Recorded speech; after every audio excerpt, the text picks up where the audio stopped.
Hello guys, magandang buhay. So ngayon nga, nag-crave ako sa sardinas kasi matagal-tagal nang hindi ako nakakakain ulit nito.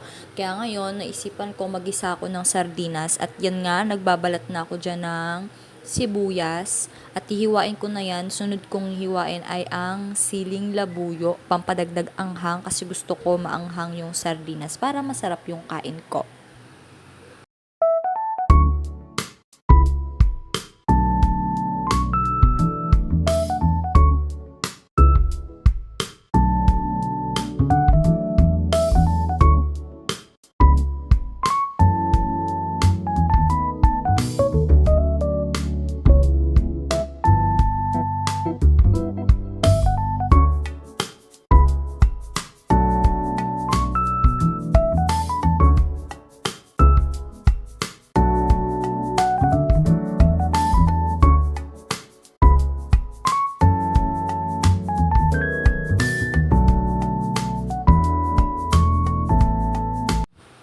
At ayan na nga be, tapos na ako maghiwa. Ngayon ay magbubukas lang tayo ng kalan upang painitin ng ating kawali at maglalagay tayo ng kaunting mantika para igisa yung sibuyas at labuyo at susunod kong ilalagay ay yung sardinas.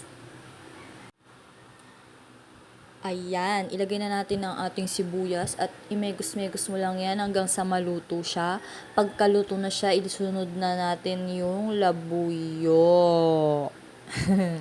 Ang hirap pala magganto, no? Mag-voice over ka sa vlog mo, tapos hindi ka naman ganun kadadal pagdating sa mga ganitong eksena sa pagko-content. Pero, in real life, sobrang dami mong sinasabi. Ayan.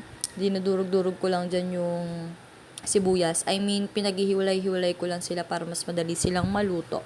Yan, mekos-mekos lang tayo dyan, hintay-hintay lang tayo ng konting oras hanggang sa maluto yung sibuyas natin para isusunod na natin yung siling labuyo para sobrang anghang. Ayan. Actually, yung sardinas is maanghang na yun kasi ang gamit ko dun is yung mega na kulay pula.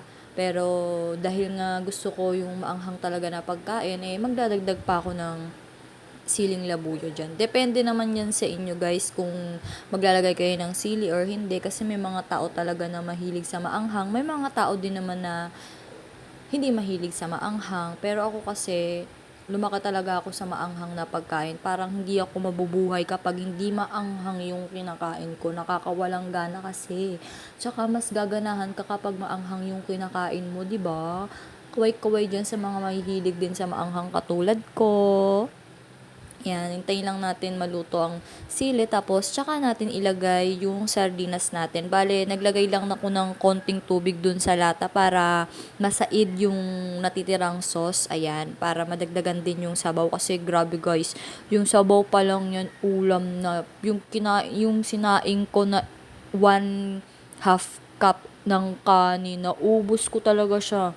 Pero ilang piraso lang yung sardinas, ilan lang yung laman yan. Pero yung kanin napakadami, naubos ko talaga siya. Kasi ako hindi naman ako malakas mag-ulam. Ayan, naglagay lang ako dyan ng konting asin, konting magic sarap, tapos konting paminta para papadagdag lasa lang naman. Pero optional lang naman yun kung ano yung gusto nyo pang ilagay. Kung gusto nyo maglagay ng kung ano-ano, edi go. Kung ayaw nyo, edi don't. Ganun lang yun, be. Yan.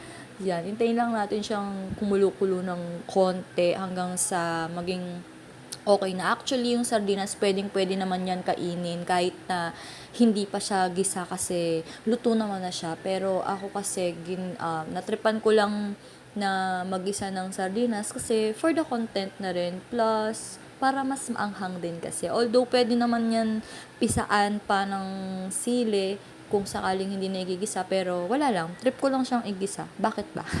Joke lang, yan. Hintayin lang natin siyang kumulo ng very very light at pag kumulo na yan at tingin yung okay na, patayin nyo na yung kalan at kumain na kayo.